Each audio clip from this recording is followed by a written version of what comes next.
cái được không tao vừa nói rồi nó cái hột chế cái chồng nó cái tao nó cái dòng này tập có xuống mà mất thì trong này tập có tụi nó lành từ nhẹ nụt là tao á tụi cái nào cũng cho khú xía đừng có tàn chó rồi trong gạo kìa cái chỗ này là đấy cũng có thể bây giờ như kiểu đi con nó đi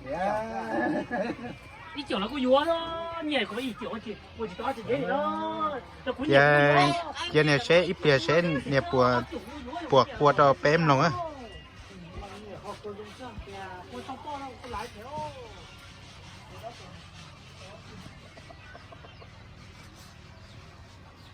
nè sẽ ít bia hay buộc cho bém sai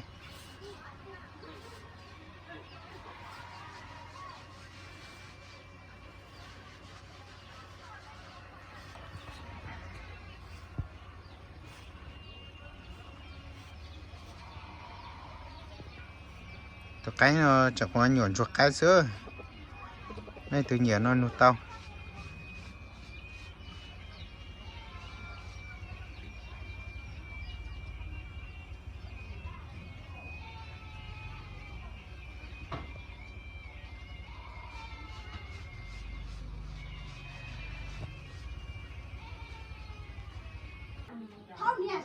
tụi cái là cái đi này tự nhiên nó nụt tao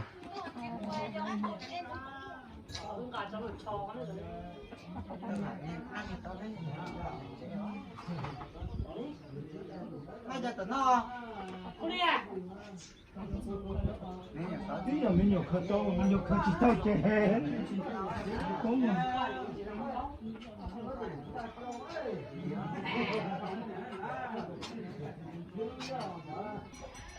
tụi nó cũng cho mua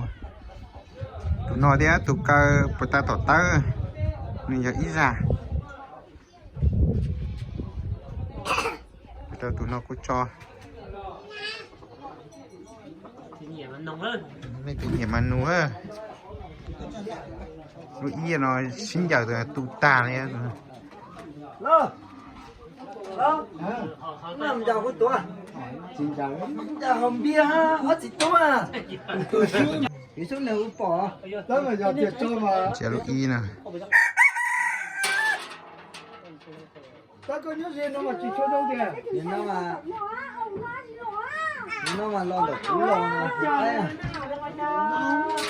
chỉ cho ngáp một chỉ cho nó rồi Giờ nên lo là cú lo lo. giờ tôi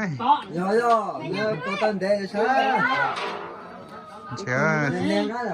tan đế nó tụi nó nè nhớ một chế đi Nó lỗ vậy à? có lần lòng ta chụp lắm mà dùng công rồi chụp lắm nè